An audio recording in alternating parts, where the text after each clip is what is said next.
Robin. Robin जी हाँ, आज की ये कहानी सैनपुर में रहने वाले एक साधारण से परिवार के एक बहुत ही होनहार बेटे रॉबिन की है। दोस्तों, अक्सर हमें अपने आसपास के लोगों के मुंह से कुछ ऐसे लोगों के बारे में जानकारी मिलती है जिनके बारे में जानकर हमें बहुत ही खुशी होती है और साथ ही उन पर फ़क्र भी होता है। हाँ, पर ज़रूरी है कि उस खुशी के मायने थोड़े अलग हो। जैसे कि अगर किसी ने वाकई कुछ बहुत अच्छा किया हो या यूँ कहे उसे कोई अचीवमेंट मिला हो, तो हमें उस पर गर्व होने के साथ ही साथ हमें खुशी भी होती है। और दूसरी स्थिति कुछ ऐसी है जिसमें हमारी खुशी की वजह किसी का कोई रोचक कारनामा या यूँ कह ले कोई कॉमेडी जैसी हरकत जिसे देख हमारी हंसी छूट जाए और हमें खुश होने का, ठहाके लगाने का खूब मौका मिले। हमारी कहानी बिल्कुल ऐसी ही तथ्य पर बनी है जिसे हम होनहार कह रहे हैं। ये जानना बहुत ही ज़रूरी है, ये किस तरह का होनहार है, खुशी देने वाला या हंसाने वाला। असल में रॉबिन एक निहायती बुद्धू और सीधा साधा लड़का था जो अपनी हरकतों से अक्सर सभी को अचंभित कर देता था।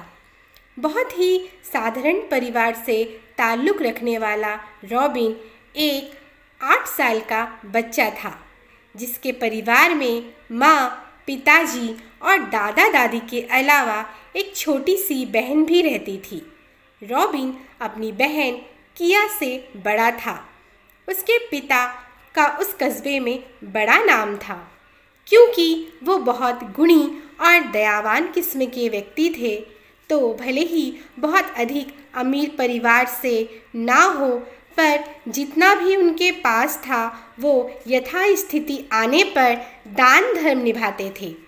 उनके गुणगान के किस्से पूरे सैनपुर में थी। और दूसरी तरफ रॉबिन की माँ घर पर ही अपना पूरा समय अपने परिवार को देती, बदले में कोई भी चीज़ की उम्मीद नहीं करती, सारा ध्यान अपने जिम्मेदारियों पर ही देती। किया भी अभी बहुत छोटी थी तो अपने समझ के हिसाब से चीज़ों को करती, पर दादा दादी इस परिवार में सबसे अहम भूमिका में थे क्योंकि उन दोनों का गुस्सा तो उनके नाक पर रहता था। किसी भी बाहरी व्यक्ति या छोटी सी चिड़िया भी इनके घर के मामलों से दूर रहती, उसी में उसकी भलाई होती। इसी बीच एक अनोखा, रंग रूप, गुणों से भरपूर, थोड़ी बुद्धि में कम रॉबिन अपनी ही दुनिया में मस्त रहता। उसे दीन दुनिया से कभी कुछ लेना देना नहीं रहता। जो भी वह करता उसे वही सही लगता। अच्छे बुरे से उसका दूर दूर तक कोई वास्ता नहीं रहता था। वो सिर्फ अपनी मनमानी करता, चाहे घर पर हो या बाहर। सभी उसकी हरकतों से परेशान रहते, पर करे तो करे क्या।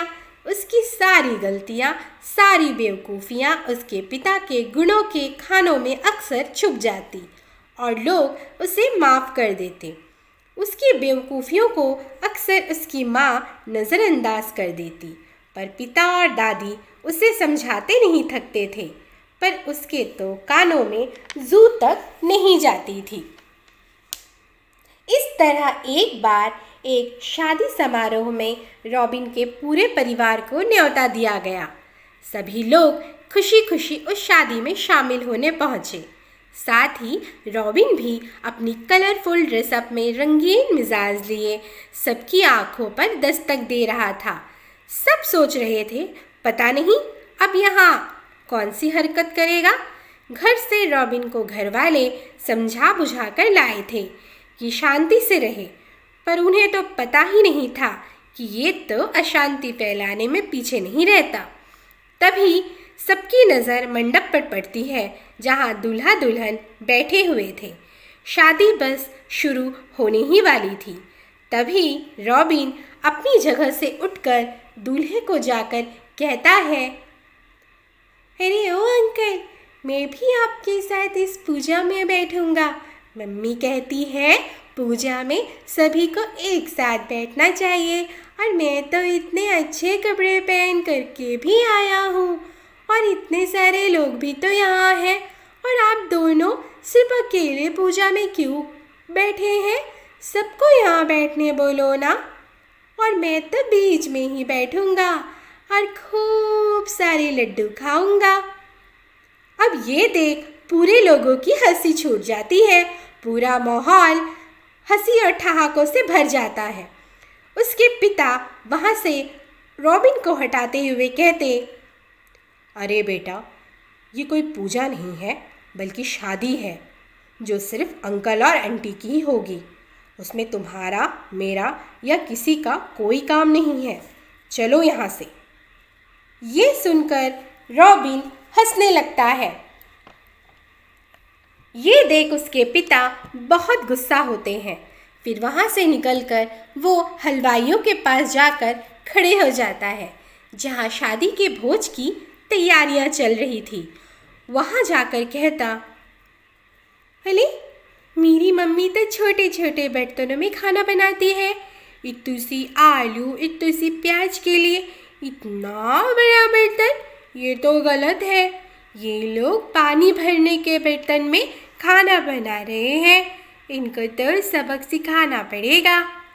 ये कहकर कहीं से हाथ में खूब सारा पानी लेकर 2-3 डेग में डाल देता है, जिसकी वजह से उसमें रखा सारा खाना बिगड़ जाता है और रसोइये गुस्से में उसे पकड़ लेते हैं। और तभी उसके माता पिता वहाँ आकर ये सब देख हैरानी में आ जाते हैं। जब उससे पूछा जाता है कि ये सब क्या है, उसने क्यों किया, तो वह हंसते हुए कहता, ये लोग पानी बचाने की जगह इसे फेंककर बर्तनों में खाना बना रहे थे, इसीलिए मैंने उसमें फिर से पानी भर दिया। माँ कहती है हर चीज़ ज़रूरत के हिसाब से इस्तेमाल करनी चाहिए। छोटे छोटे सब्जियों के लिए इतने बड़े बर्तनों की भला क्या ज़रूरत, इसमें तो खूब सारा पानी भर के रख सकते हैं जो बहुत काम आएगी। ये सुनकर सभी लोग उसे एकटक देखते हुए खूब हंसने लगते हैं और सभी उसके पिता का मान रखते हुए उसे कुछ नहीं कहते, और इस तरह वहाँ से भी चुपचाप रॉबिन को ले जाया जाता है। माता पिता भी इसे बहुत गुस्से में सोचकर चुप हो जाते हैं और विवश होकर के उसे देखने लगते हैं, क्योंकि इतने लोगों के बीच उसे समझा पाना मुश्किल था। कुछ ही देर में शादी संपन्न हो जाती है। सभी अतिथियों के जाने का समय आता है। तब परिवार के लोग हर किसी को कुछ ना कुछ तोहफे देते हैं। जब रॉबिन के घर वालों की बारी आती है तो दौड़कर रॉबिन हाथ फैलाता है। सभी उसे देख मुस्कुराते हैं और एक लिफाफा उसके हाथ में दे देते हैं, जिसे लेकर रॉबिन कहता, अरे किसका खत है? क्या हम सब एक दूसरे से बहुत दूर जा रहे हैं जो ये चिट्ठी एक दूसरे को याद में दी जा रही है? ऐसा सुनते ही सभी जोर से हंसने लगते हैं। माँ रॉबिन को गले लगाती है और थोड़ी दूर ले जाकर उसे समझाते हुए कहती, बेटा आज तुम ये सब क्या उल्टा फुल्टा कर रहे हो? अब शांत हो जाओ, वरना पिताजी से बहुत डांट पड़ेगी, परिणाम सही नहीं होगा। वो माँ की बात अनसुनी कर वहाँ से फिर भाग जाता है। इस तरह सारे नियम हो जाते हैं। जब दुल्हन के विदा होने का समय आता है तो वो बहुत रोती है, तो सभी हंसकर उससे कहते, इतना रोगी तो बाढ़ आ जाएगा। रॉबिन दूर खड़ा ये सब सुन देख रहा था। वो तुरंत दौड़कर मंच पर जाता है और कहता, अपनी जान बचानी है तो जल्द से जल्द यहाँ से भाग जाओ, यहाँ थोड़ी देर में बाढ़ आने वाली है। ये सब सुन वहाँ खड़े सभी लोग कुछ सोचे समझे बिना गिरते पड़ते वहाँ से भागने लगते हैं। दूल्हा दुल्हन और पूरा परिवार सदमे में एक दूसरे को देखने लगता है। तभी दुल्हन जोर से आवाज निकालकर कहती, अरे ये बुद्धू लड़का गलत सलत कह रहा है, यहाँ कोई बाढ़ नहीं आने वाली है, सब भागना बंद कीजिए प्लीज। वो तो इसने हम सब की बातों का गलत मतलब निकाल लिया। इस तरह सभी शांत हो जाते हैं और उसकी बचकानी हरकतों को देखकर सुनकर सभी गुस्से में होकर भी हंसने लगते हैं। इस तरह शादी के खत्म होने के बाद सभी अपने घर आ जाते हैं। रॉबिन की हलचल अभी शांत नहीं हुई थी। वो दौड़कर अपने दादा दादी के पास जाकर वहाँ घटी सारी बात बताता है। ये सब सुनकर वो दोनों उस पर बहुत क्रोधित हो जाते हैं और अपने बेटे यानी रॉबिन के पिता से कहते, इस बुद्धू ने तो हर जगह हमारी नाक ही कटानी है। अगर तेरी समाज में मान न होता तो हमें तो इसकी वजह से घर बार छोड़कर जाना पड़ता।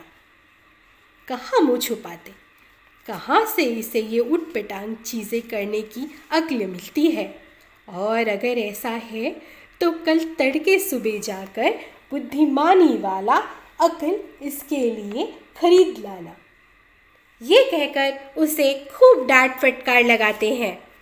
पर रॉबिन तो रॉबिन था, उसे तो हर समय नई नई हरकत करने की ट्रॉफी मिली हुई थी।